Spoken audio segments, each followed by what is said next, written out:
Today, we're diving into a method that shaped how literally millions of people learned English. It's called the oral approach, which later became situational language teaching. We're going to look at how it started, what it felt like to be in one of these classrooms, and why its ghost, in a way, still haunts language lessons even now. Just think about that for a second. What if, instead of drowning in grammar books, you just learned your lines, practiced your scenes, and drilled them until you could deliver them flawlessly? Well, that's pretty much the core idea we're exploring today, a teaching method built on the belief that language is just a set of patterns that you can master through a whole lot of practice. All right, so where did this all begin? Our story really kicks off back in the 1920s. A group of British linguists looked at how English was being taught, and they basically thought, you know what? There has to be a better way. They were on a quest for something more systematic, more scientific. So this initial work in the 20s and 30s really set the stage for what would explode in the 50s and 60s as situational language teaching, or SLT. And let me tell you, this method wasn't just a fad. It became the accepted British way to teach English for decades. And its core lesson plan, a little something called the PPP model, is a legacy that is still incredibly common in classrooms all around the globe. So what was this big scientific idea? Well, it all boiled down to one key concept: control. The founders of this approach figured that to really teach a language effectively, you had to systematically control its two most basic building blocks: the words people learn and the grammar they use. Okay, so let's break that down. On one hand, you had vocabulary control. They identified the most common, most useful words, about 2,000 of them, and said, let's teach these first. Give learners the most bang for their buck, right? Then you had grammar control. This wasn't about memorizing complicated rules. No, it was about drumming basic sentence patterns over and over and over again until they were completely automatic. It was a really practical, two-pronged strategy. And here's what that grammar control looked like in practice. This is a substitution table. The concept is actually pretty simple. You take one basic sentence pattern, and then you just swap out the words, drilling the structure itself. The boy reads the book. The girl eats the apple. That teacher speaks English. It treats language like a set of interchangeable parts, almost like Lego bricks you just learn to snap together in the right order. And this whole system was built on three guiding principles. First, selection, carefully choosing which words and grammar patterns to teach. Second, gradation, organizing all of that from simple to complex, so you build up slowly. And finally, presentation, which was all about the techniques for actually teaching this stuff in a clear context. These three pillars were the absolute backbone of the entire method. So that's the theory. But what did this actually look and feel like for a student sitting in one of these classrooms? Well, let's step inside and take a look. This method, situational language teaching, had some very clear rules. Number one, everything, and I mean everything, started with speaking.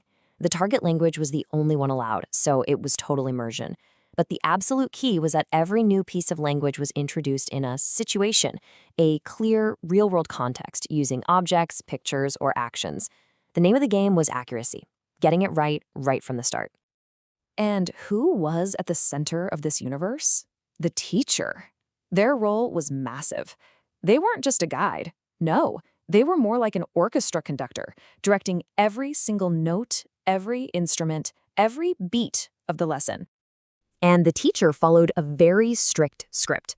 First, they'd model the new sentence perfectly. Then they'd set the scene, maybe by holding up a pen to teach, "This is a pen." After that, they would direct these chorus drills, with the whole class repeating in unison. The teacher controlled everything: the pace, the questions, the answers, all to make sure practice was perfect and errors just didn't happen. So if the teacher is the conductor, what's the student? Well, basically, a repeater. The student's job was to listen very carefully, repeat what the teacher said, and respond to cues. The ultimate goal was perfect imitation. You can almost hear the rhythm of a lesson just by looking at this. The teacher holds up a watch. "This is a watch." Repeats it. Points to the wall.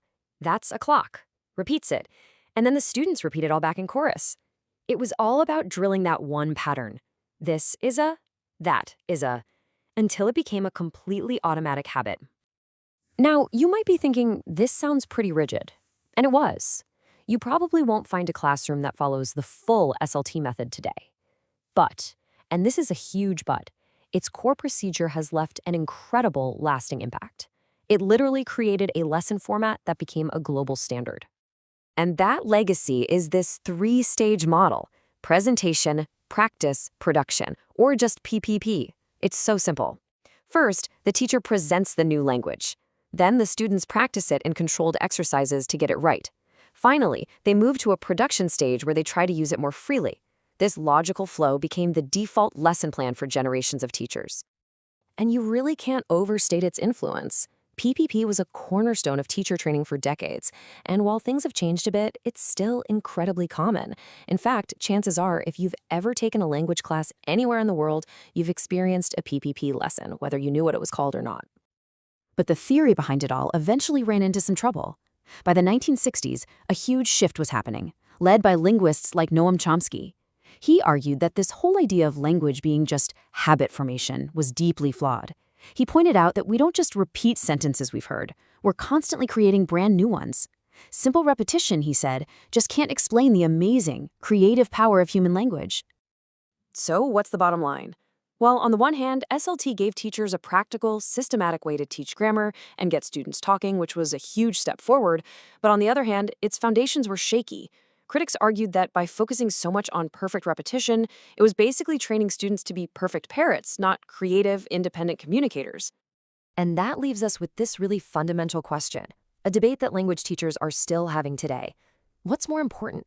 Building that flawless foundation through controlled practice, or encouraging spontaneous, creative communication, even if it means students make a lot of mistakes? The entire debate really goes all the way back to that early, ambitious quest for a truly scientific way to teach a language.